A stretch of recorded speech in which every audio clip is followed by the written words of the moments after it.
परमेश्वर का धन्यवाद हो।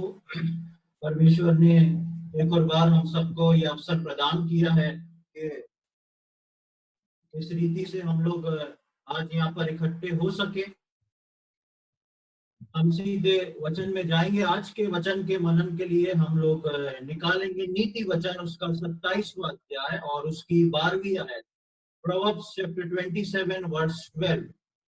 नीति वचन उसका 27वां अध्याय और उसकी 12वीं आयत।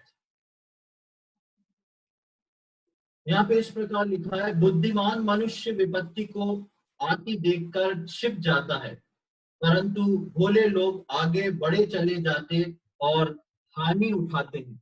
नीति वचन में बहुत सुंदर, पूरा नीति वचन ही सुंदर है, पर नीति वचन में बहुत सुंदर और ऐसे पद हमको पढ़ने को मिलते हैं जो कि हमारे विश्वासी जीवन से बहुत अधिक संबंध को रखते हैं। और जब हम 27 के 12 में पढ़ते हैं कि बुद्धिमान मनुष्य विपत्ति को आती देखकर छिप जाता है, परंतु भोले लोग आगे बढ़े चले जाते और हानि उठाते। आज का वचन जो है मैं आपके सम्मुख जो रखने जा रहा हूं, वो इसी प्रकार के विश्वासियों के जीवन की हानि और लाभ के ऊपर है। कैसे एक विश्वासी जो है अपने जीवन में कुछ बातों को नजरअंदाज जब करता है या कुछ बातों को परमेश्वर के वचन में समझ नहीं पाता है, तो किस प्रकार की हानि उसके जीवन में आती है। और यहाँ लिखा है, बुद्धिमान मनुष्य विपत्ति को आता देखकर छिप जाता है। परमेश्वर ने हर विश्वासी के पास उसका जीवित वचन दिया है, और यदि विश्वासी उस वचन को भली भांति समझे और उसको नित्य पढ़ता रहे, तो बहुत सारी ऐसी मुसीबतें हैं जिनसे वो बच सकता है, ऐसी मुसीबतें जिनसे वो अपने शत्रुओं को पहचान सकता है। विश्वासी जीवन के अंदर सबसे मुख्य बात, जब एक विश्वासी नए जन्म उद्धार के बाद चलना शुरू करता है, तो ये बात उसके सामने बहुत ही मायने रखती है कि उसके सामने या उसके विपरीत में खड़े होने वाला उसका शत्रु कौन है। और आज हम परमेश्वर के वचन से इसी बात पर मनन करेंगे, कुछ बातों को सीखेंगे। पिछले दिनों में परमेश्वर के वचन से मैंने कुछ बातों को मनन किया, सीखा, और उन सबको आपके सम्मुख आज रखना चाहता हूं। एक विश्वासी जन, जो हमने नीति वचन 27:12 में पढ़ा कि बुद्धिमान मनुष्य विपत्ति को आता देख के छुप जाता है, संभल जाता है। एक विश्वासी जन के जीवन में उसका शत्रु जो है वो तमाम प्रकार की विपत्तियों को लेके खड़ा होता है, और वो चाहता है कि विश्वासी जो है उन विपत्तियों से मुलाकात करे, उन विपत्तियों से जूझता रहे, ताकि वो परमेश्वर की अनंत योजना और वो बातें जो परमेश्वर ने उसके लिए रखी है, उसके परिवार के लिए रखी, उसकी कलीसिया के लिए रखी हैं, उन बातों को वो समझ ना पाए। इसलिए आज हम देखेंगे कि असल में विश्वासियों का शत्रु जो है वो कौन है। जब हम पुराने नियम में आते हैं तो बहुत सारी बात हम शत्रुओं के विषय में देखते हैं। परमेश्वर जब इजरायलियों को मिस्र से लेके बाहर निकाला और बहुत सारे राज्य, बहुत सारी लड़ाइयों को इजरायलियों ने देखा, और परमेश्वर ने इजरायलियों को बड़े से बड़ा युद्ध जो था वो जितवाया, और परमेश्वर ने हमेशा इजरायलियों के साथ खड़े होके उनको बताया कि शत्रुओं के साथ कैसा व्यवहार करना है। और अक्सर जब परमेश्वर उनको कोई जगह से पास कराता था या कोई जगह देता था, तो परमेश्वर बोलता था कि उनको जब तुम उस नगर को ले लोगे तो सब कुछ को नाश कर देना, वहां के लोगों को, वहां की जितने भी जानवर हों, लोग हों, उन सबको नाश कर देना। इस प्रकार से परमेश्वर बता। बहुत सारी बातें हम शत्रुओं के विषय में देखते हैं कि पुराने नियम में परमेश्वर ने अपने लोगों को साथ लेके किस प्रकार शत्रुओं पर विजय दिलवाई, और परमेश्वर ने कई जगह पर इस बात को बताया कि कैसे लड़ना है, क्या तरीका होना चाहिए, किस प्रकार से तुमको आगे बढ़ना है। और कई जगह परमेश्वर ने ये भी बताया कि तुम इस युद्ध को जीत जाओगे क्योंकि युद्ध तुम्हारा नहीं पर मेरा है। तो हम देखते हैं कि पुराने नियम में शत्रु की डेफिनेशन जो थी वो बहुत ही अलग थी, लेकिन जब हम नए नियम में आते हैं तो वहीं पर जो है शत्रु की डेफिनेशन जो है एकदम बदल जाती है। नए नियम में हम एक आयत को पहले निकाल के पढ़ लेंगे, रोमियो उसका 12वां अध्याय और उसकी 19 से लेके 21वीं आयत तक। रोमन्स चैप्टर 12, रोमियो उसका 12वां अध्याय और उसकी 19वीं आयत से लेके 21वीं आयत तक हम पढ़ेंगे। Romans chapter 12 verses 19 to 21। यहाँ पे इस प्रकार लिखा है, हे प्रियो, बदला ना लेना, परंतु परमेश्वर के क्रोध को अवसर दो, क्योंकि लिखा है, बदला लेना मेरा काम है, प्रभु कहता है, मैं ही बदला दूंगा। परंतु यदि तेरा बैरी भूखा हो तो उसे खाना खिला, यदि प्यासा हो तो उसे पानी पिला, क्योंकि ऐसा करने से तू उसके सिर पर आग के अंगारों का ढेर लगाएगा। बुराई से ना हारो, परंतु भलाई से बुराई को जीत लो। जैसा मैंने बताया, समय को बचाने के लिए मैंने पुराने नियम के रेफरेंस को नहीं पढ़ा है। नए नियम में जब हम आते हैं तो शत्रु की डेफिनेशन जो है वो चेंज हो जाती है, और नए नियम में हम पढ़ते हैं कि कैसा स्वभाव मुझको और आपको अपने शत्रुओं के साथ रखना है। और वचन बोलता है, यदि तेरा शत्रु भूखा है तो उसे खाना खिला, यदि वो प्यासा है तो उसको पानी पिला, और बुराई से ना हारो, परंतु भलाई से बुराई को जीत लो। जब हम इन दोनों को पढ़ते हैं तो हमको लगता है कि ऐसा क्या क्या कारण था, ऐसा क्या बदलाव जो था इन दोनों चीज में हो गया, पुराने नियम में और नए नियम में। इस बदलाव को एक विश्वासी को समझना बहुत आवश्यक है। पुराने नियम में प्रभु के लोग जो थे वो व्यवस्था में थे, और व्यवस्था शरीर में थी। पुराने नियम में प्रभु के लोग जो थे व्यवस्था में बंधे थे, और व्यवस्था जो थी शरीर के द्वारा पूरी होती थी। पर नए नियम में हमको यीशु के लहू के द्वारा वाचा में बांधा है। हम आत्मिक हैं, और अब हमारा दुश्मन भी आत्मिक है। पुराने नियम की व्यवस्था अब खत्म है। अब नए नियम का जो प्रभु यीशु मसीह का लहू जो हमको एक वाचा के नए उसमें बांधता है, उसके लिए सारी चीजें जो हैं अब शारीरिक नहीं रही, आत्मिक हो गई। पुराने नियम में व्यवस्था जो थी वो शरीर के बल पे कुछ प्रण करके, कोशिश करके पूरी की जा रही थी, और वहां हमारा शत्रु दूसरा था। लेकिन जब हम नए नियम में आते हैं और हम उद्धार पाए हुए जो विश्वासी हैं, हम प्रभु यीशु मसीह में एक नई वाचा में बंधे हुए हैं। और क्योंकि ये वाचा जो है शारीरिक नहीं, ये वाचा आत्मिक है, इसलिए परमेश्वर का वचन बताता है कि हमारे शत्रु जो है वो भी अब आत्मिक हो चुके हैं। इसलिए परमेश्वर का वचन बोलता है कि यदि तेरा शत्रु भूखा है तो उसको रोटी दे, यदि वो प्यासा है तो उसको पानी पिला, और अपने प्रेम से उस बुराई को जीत ले। अपने प्रेम से उस शत्रु को तुम बदल दो। ये शत्रु की डेफिनेशन पुराने नियम और नए नियम में बदल जाती है, लेकिन बदलने के बावजूद भी शत्रु नहीं बदलता है। फर्क इतना है, पुराने नियम में शारीरिक तौर पे शत्रु सामने था क्योंकि व्यवस्था शारीरिक थी। नए नियम में अब व्यवस्था जो है आत्मिक है, और हमारा शत्रु भी आत्मिक है। और इसलिए परमेश्वर के चुने हुए लोगों को, खासकर मैं कहूंगा कलीसिया को, इस बात को पहचानना बहुत जरूरी है कि मेरे और आपके आगे खड़े होने वाला शत्रु कौन है। उस शत्रु को समझना और पहचानना मेरे और आपके लिए बहुत ही आवश्यक है। हम देखेंगे यूहन्ना रचित सुसमाचार उसका 16वां अध्याय और उसकी 11, 12, 13। Gospel according to John chapter 16 verses 11 to 13।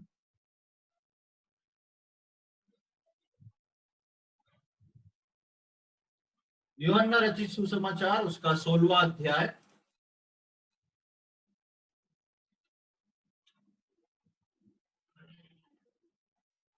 और उसका हम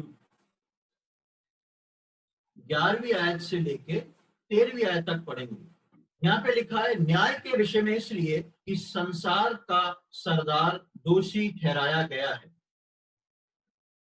मुझे तुमसे और भी बहुत सी बातें कहनी हैं, परंतु अभी तुम उन्हें समझ नहीं सकते। परंतु जब वो अर्थात सत्य का आत्मा आएगा तो तुम्हें सब सत्य का मार्ग बताएगा, क्योंकि वो अपनी ओर से ना कहेगा, परंतु जो कुछ सुनेगा वही कहेगा और आने वाली बातें तुमको बताएगा। 11वीं आयत में हम आखिरी लाइन को देखें, वहां लिखा है संसार का सरदार दोषी ठहराया गया है। यहाँ पर आत्मिक बात के आते आते बीच में एक लाइन आई है, संसार का सरदार दोषी ठहराया गया है।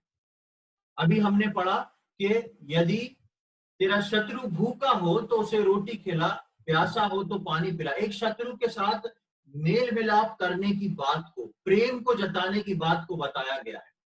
लेकिन यूहन्ना में हम पढ़ते हैं कि संसार का सरदार दोषी ठहराया गया है, यानी कि प्रभु इस बात को बताना चाह रहा है कि संसार में एक है, कोई है जो परमेश्वर की ओर से दोषी ठहराया जा चुका है। अब उस बात को रोक के एकदम से दूसरी बात हमको यहाँ पढ़ने को मिलती है, मुझे तुमसे और भी बहुत सी बातें कहनी है, परंतु अभी तुम उन्हें सह नहीं सकते। प्रभु यीशु मसीह पवित्र आत्मा के विषय में उनको बताते हैं कुछ बात और बोलते हैं कि जब समय आएगा, वो पवित्र आत्मा भेजा जाएगा, तब वो तुमको आगे सिखाएगा, बताएगा कि तुमको आगे क्या करना है। बहुत सी बातें प्रभु यीशु मसीह अपने चेलों से करना चाहता था, लेकिन उनकी आत्मिक मैच्योरिटी इतनी बड़ी नहीं थी और प्रभु ने कई बातों को पवित्र आत्मा के ऊपर छोड़ दिया था कि आने वाले समय में जब पवित्र आत्मा भेजा जाएगा, तब वो विश्वासी को प्रेरित करेगा, विश्वासी को सिखाएगा और समझाएगा। और इस बात को हम देखते हैं कि जब नए नियम में पवित्र आत्मा आया और प्रभु के चेलों ने, प्रभु के जनों ने जब नए नियम को लिखना शुरू किया, तो बहुत सी बातें जो प्रभु यीशु मसीह ने बोली नहीं थी, क्योंकि उस वक्त तक कलीसियाएं नहीं बनी थी। प्रभु यीशु मसीह के जाने के बाद प्रचार शुरू हुआ, कलीसियाएं बनना शुरू हुई, और जब कलीसियाओं का गठन हुआ, तब पवित्र आत्मा के द्वारा प्रभु के चेलों ने कलीसियाओं में शिक्षा देना शुरू करी, कलीसियाओं में पत्र लिखना शुरू करे, और उनके अंदर पवित्र आत्मा भरपूरी से उंडेला गया और उन्होंने कलीसिया को बहुत सारी बातें सिखाई और समझाई, जिनको हम आज तक सीख रहे हैं और समझ रहे हैं। तो जब प्रभु यीशु मसीह ने बोला कि संसार का एक सरदार है जो कि दोषी ठहराया जा चुका है, और उसके बाद यीशु मसीह ने बोला आगे की बातें जो है पवित्र आत्मा आएगा और समय के अनुसार तुमको समझाएगा। और जब प्रभु के जनों ने नए नियम को लिखना शुरू करा, तो बहुत सारी बातें हमको शत्रुओं के बारे में सीखने को मिलती हैं। हम देखेंगे इफिसियों का 6वां अध्याय और उसकी 12वीं आयत, बहुत ही सुपरिचित ये आयत है। इफिशियंस चैप्टर 6, इफिसियों का 6वां अध्याय और उसकी 12वीं आयत।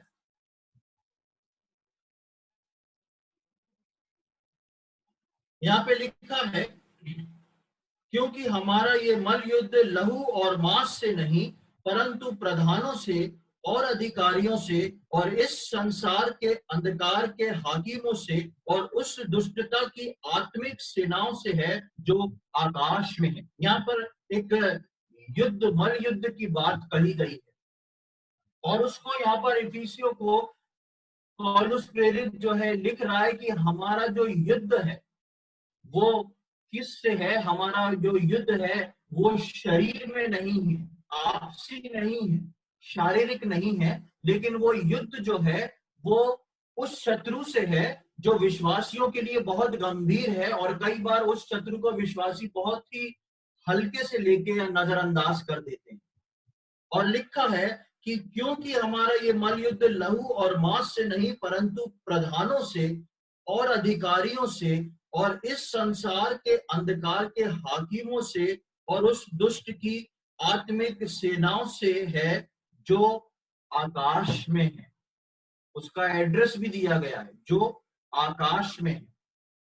हमारा पूरा एनवायरमेंट जो है वो शैतान से और उसकी शैतानी शक्तियों से ढका हुआ है। और शैतान जो है विश्वासियों के जीवन में काम करने के लिए कोई मौका नहीं छोड़ता, क्योंकि विश्वासी अक्सर शैतान को अपने जीवन में ग्राउंड दे देते हैं, और वो ग्राउंड जो है वो शैतान को काम करने के लिए बहुत ही फायदेमंद साबित होता है। और पौलुस यहाँ पर बताता है कि अपना ध्यान जो है वो शरीर से हटाओ, यानी कि अपना ध्यान जो है एक दूसरे के शरीर पर दृष्टि करके या एक दूसरे के मुंह को दृष्टि करके ये मत सोचो कि ये मेरा शत्रु है, लेकिन इस पर दृष्टि करो, अपना सिर को उठा के उन चीजों पे दृष्टि करो जो तुमको दिखाई नहीं देती। ये पवित्र आत्मा का रेवलेशन जो था पौलुस को मिला, और पौलुस कलीसिया को सिखा रहा है जिस बात को प्रभु यीशु मसीह अपने जाने से पहले अपने चेलों को बोल गया कि जब पवित्र आत्मा आएगा तब वो तुमको बहुत सारी बातें सिखाएगा जिनको अभी मैं सिखा के नहीं जा सकता, क्योंकि तुम उनको पचा नहीं सकते, डाइजेस्ट नहीं कर सकते। और समय आया जब पौलुस ने कलीसिया को उनका शत्रु दिखाया कि वो शत्रु कौन है। और लिखा है कि प्रधानों से और अधिकारियों से और इस संसार के अंधकार के हाकिमों से और दुष्टता की सारी शक्ति और सेनाओं से जो आकाश में है। मेरा और आपका जो शत्रु है वो एक साधारण नहीं है, वो आत्मिक है। मैं और आप जो है आत्मिक बन चुके हैं। अब मेरा और आपका शत्रु जो है वो शारीरिक नहीं, वो आत्मिक है। दो बातों को कलीसिया को सीखना बहुत आवश्यक है। हम जिनको अपना शत्रु समझते हैं वो शत्रु नहीं है, उनके लिए प्रभु तरस का भाव रखने को बोल रहा है। लेकिन हम जिनको देखते नहीं हैं, प्रभु का वचन हमारी आंखों को खोलता है, कलीसिया की आंखों को खोलता और बताता है कि तुम जिनको देख नहीं पा रहे हो उनको देखने की कोशिश करो और उन बातों को समझने की कोशिश करो कि वो कौन है। विश्वासी बिना समझे अपने को अपने लोगों को अपना शत्रु समझता है। और इसी बात को पौलुस ने बहुत ही बारीकी से कलीसियाओं के अंदर देखा। कलीसिया का गठन होने के बाद जब पौलुस ने इन बातों को देखा तो वो कलीसिया को इस बारे में लिखता है। और एक बहुत ही खास बात जो हम गलातियों 5:15 में पढ़ते हैं, मेरे साथ निकालें गैलेशियंस चैप्टर 5, गलातियों उसका 5वां अध्याय और 15वीं आयत। गैलेशियंस चैप्टर 5 वर्स 15, पर यदि तुम एक दूसरे को दांत से काटते और फाड़ खाते हो तो चौकस रहो कि एक दूसरे का सत्यानाश ना कर दो। अब इस आयत को ध्यान से पढ़ ले, फिर से पढ़ रहा हूं। पर यदि तुम एक दूसरे को दांत से काटते और फाड़ खाते हो तो चौकस रहो कि एक दूसरे का सत्यानाश ना कर दो। पौलुस जो है कलीसियाओं को जिनका गठन हो चुका है उनके विश्वासियों के सुधार के लिए, उनके विश्वासियों की बातों के लिए पौलुस जो है कलीसिया को ये बातें लिख रहा।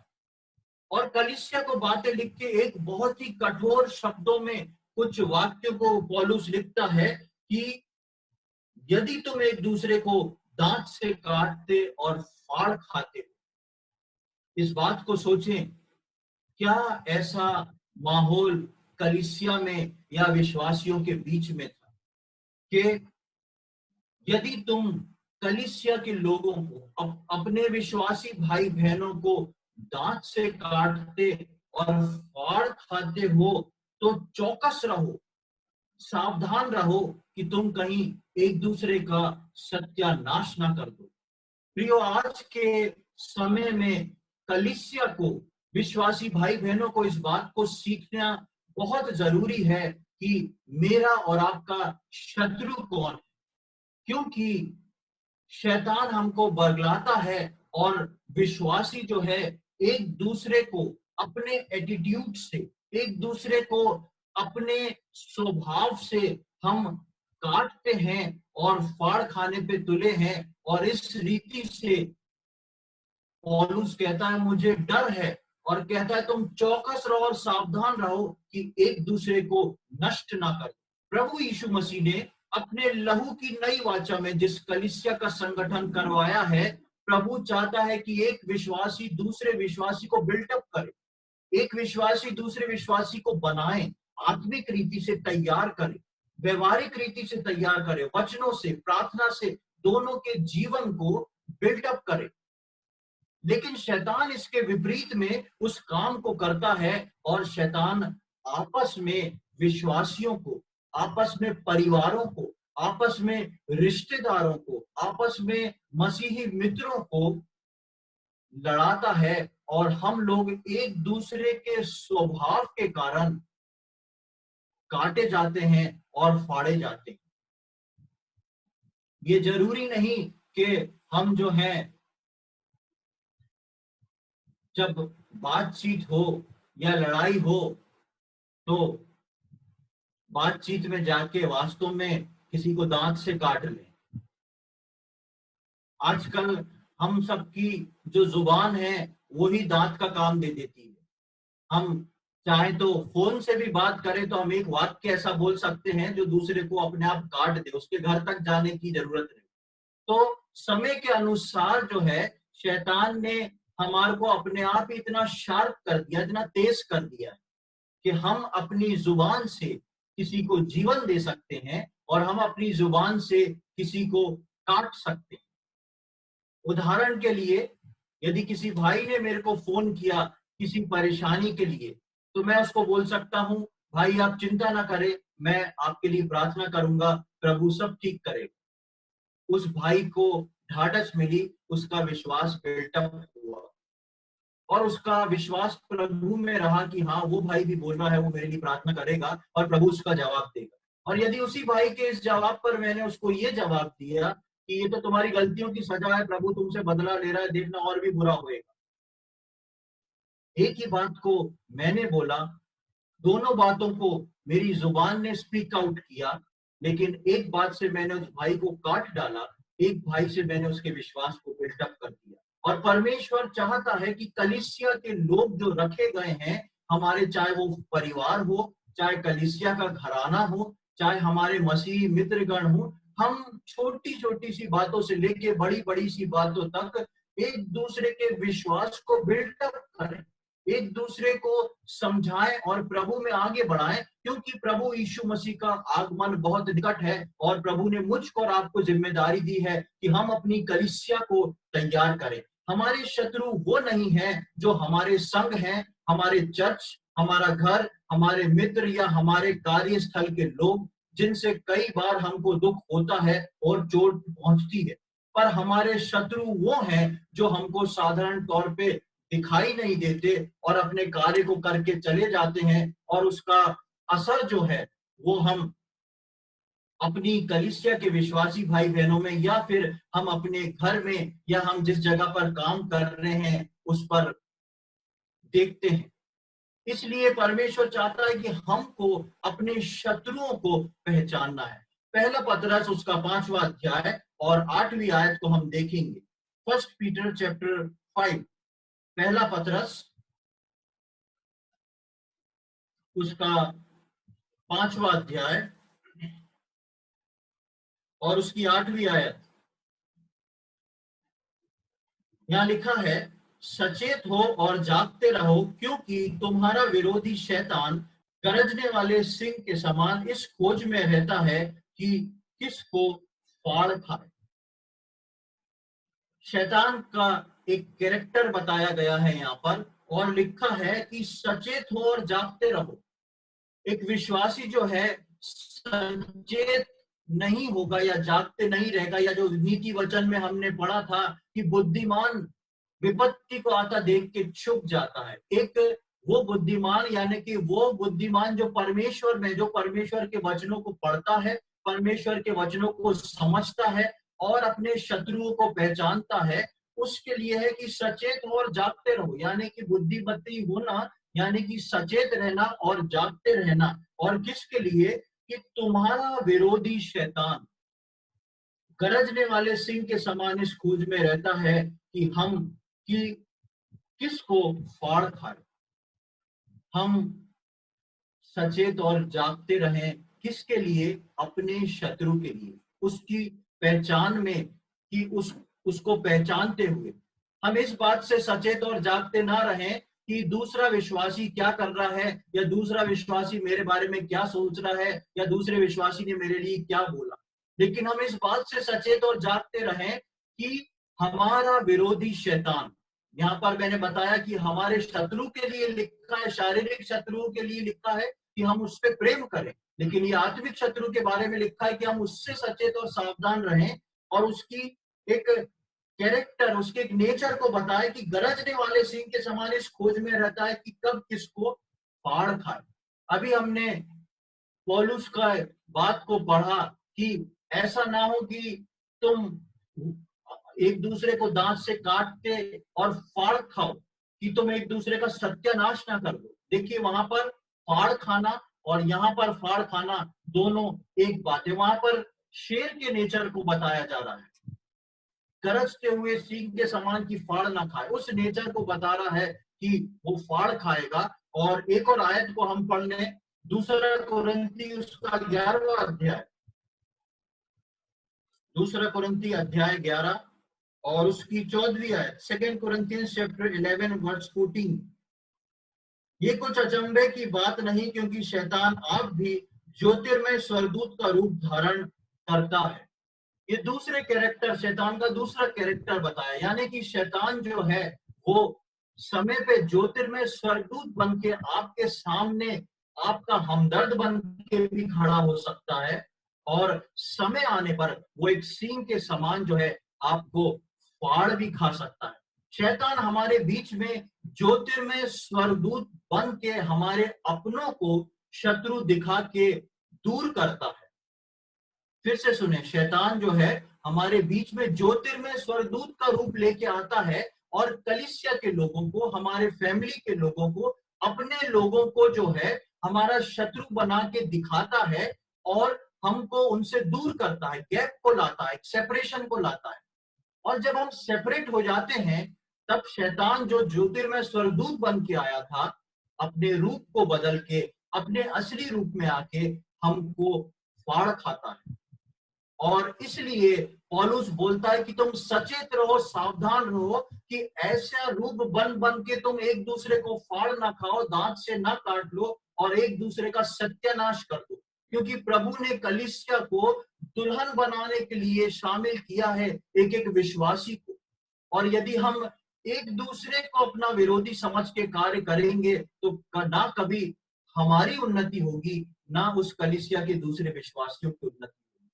मुझको और आपको अपने शत्रुओं को पहचानना बहुत जरूरी है। याकूब की पत्री उसका 4था अध्याय, बुक ऑफ जेम्स चैप्टर 4, याकूब की पत्री उसका 4था अध्याय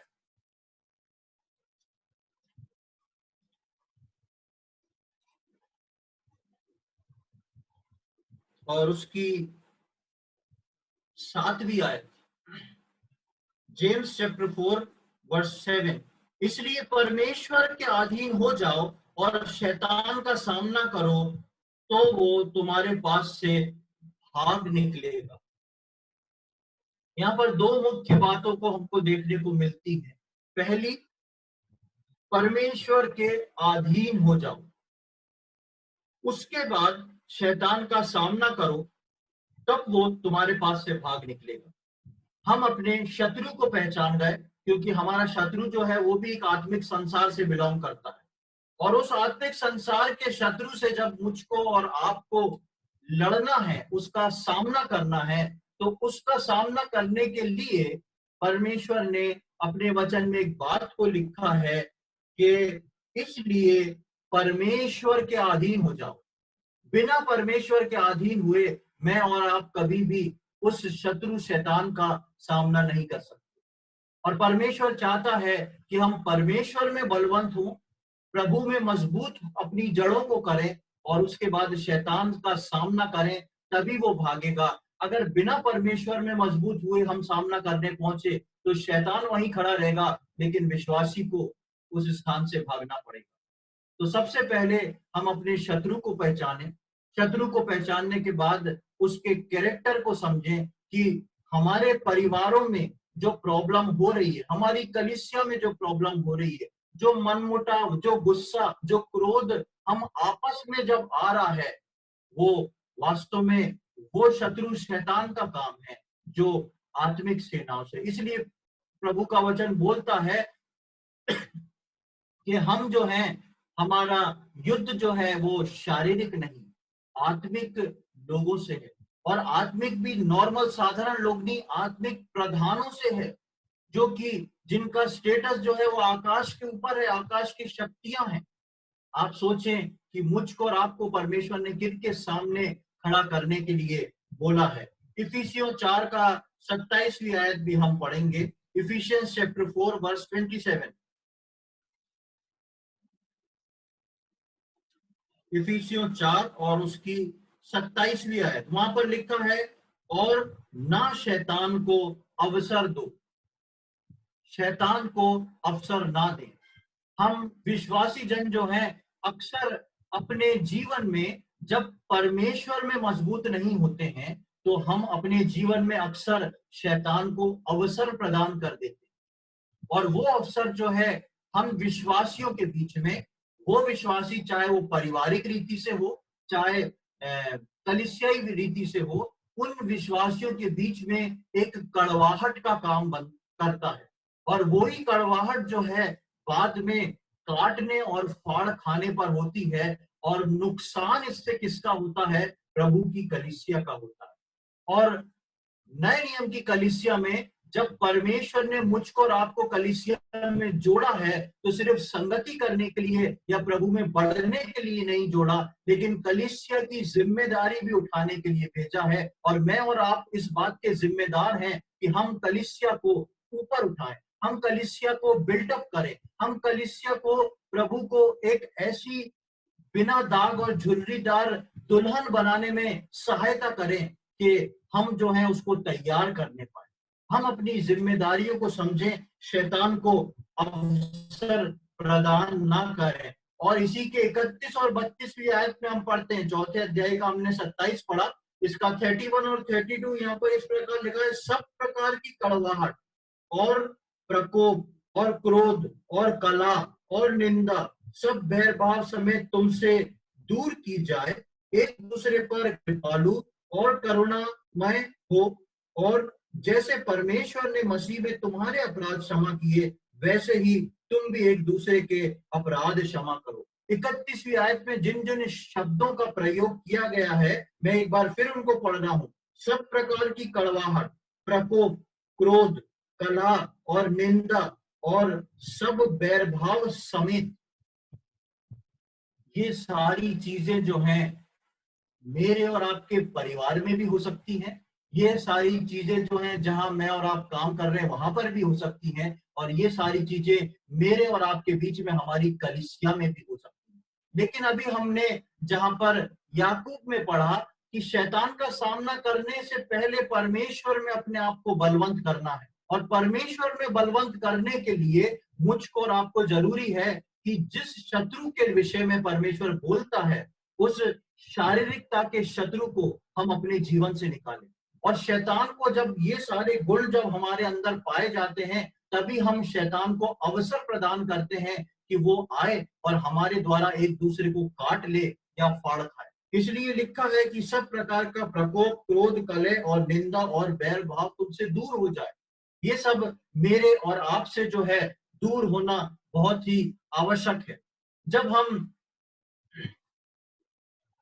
दाऊद के विषय में पढ़ते हैं, तो उसको हम जानते हैं, आप चाहें तो उसको बाद में पढ़ सकते हैं, पहले सामुएल के 24वें अध्याय की 3 से लेके 7वीं आयत तक में। वहां पर दाऊद का एक जिक्र है कि दाऊद जो था शाऊल से डर के भाग रहा है, और भागते भागते भागते उसके अपने सैनिक हैं, अपने लोग हैं, कभी इधर छुप रहा है, कभी उधर छुप रहा है, बहुत परेशानी उठा रहा है। और एक दिन अचानक क्या होता है कि शाऊल जो है वो दाऊद के पास पहुंच जाता है।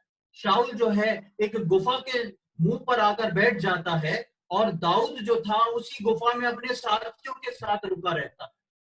और दाऊद के साथी दाऊद को बोलते हैं, देख, ये है तेरी प्रार्थनाओं का उत्तर। देख, परमेश्वर ने आज तेरे शत्रु को तेरे सामने कर दिया है। और दाऊद उन लोगों से बोलता है, ऐसा कभी ना हो, क्योंकि ये जो है मेरा शत्रु नहीं, ये परमेश्वर का अभिषिक्त जन है। दाऊद इस बात को इसलिए समझ पाया क्योंकि दाऊद की आत्मिक आंखें खुली हुई थी और उसने अपने शत्रु को, जो शारीरिक था, उसको अपना शत्रु नहीं समझा। लेकिन उसके पीछे जो टीम थी वो भी परमेश्वर का डर भय मानने वाले इजरायली लोग थे, लेकिन वो दाऊद को कैसे सपोर्ट कर रहे हैं इस बात को देखें कि देख, ये है तेरी प्रार्थनाओं का उत्तर। परमेश्वर ने आज तेरे शत्रु को तेरे सामने कर दिया। और दाऊद एक बहुत महान योद्धा था। दाऊद को सेकंड नहीं लगता वो अपनी तलवार से शाऊल की गर्दन को काट देता। लेकिन दाऊद ने अपने शत्रु को पहचाना। प्रियो, ये चेतना, ये सचेत होना परमेश्वर चाहता है एक विश्वासी जन के अंदर हो। हम इस बात को समझें कि हमारा शत्रु कौन है।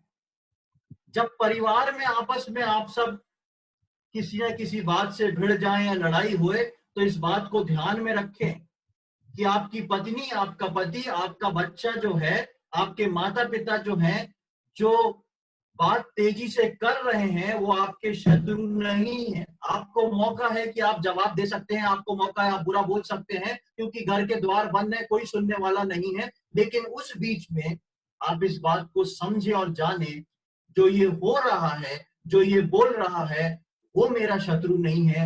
इनके पीछे जो नहीं दिख रहा, वो मेरा शत्रु।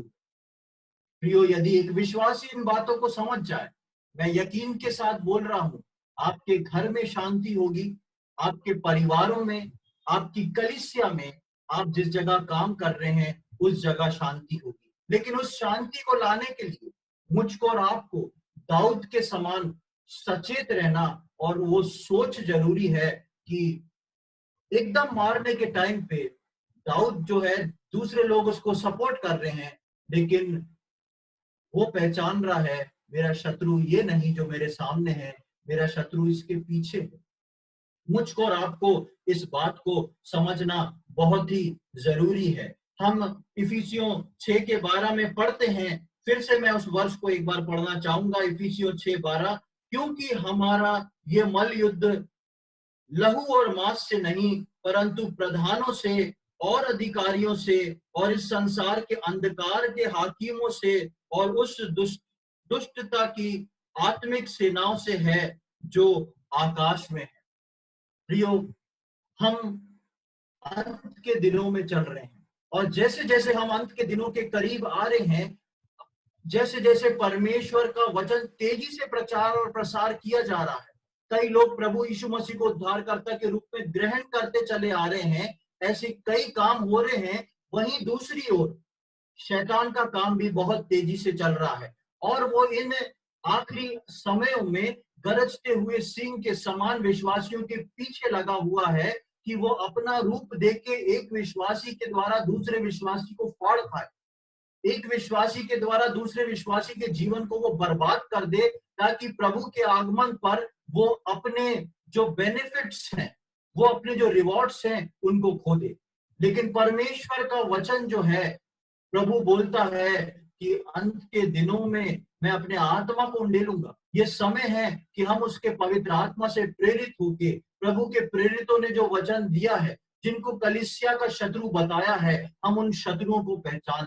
हमारे शत्रु हमारे घर में नहीं, हमारे शत्रु जो हैं हमारे समाज में या हमारी कलीसिया में नहीं, लेकिन हमारा शत्रु शैतान है, जो ज्योतिर्मय स्वर्गदूत बन के आता है, हमको अपनों से अलग करता है और उसके बाद वो सिंह का रूप लेके फाड़ खाता है। इसलिए पौलुस बोलता है कि सचेत और सावधान रहो कि कहीं ऐसा करके तुम एक दूसरे का सत्यानाश ना कर दो। हम नीति वचन 27:12 में पढ़े कि बुद्धिमान मनुष्य विपत्ति को आता देख के छुप जाता है।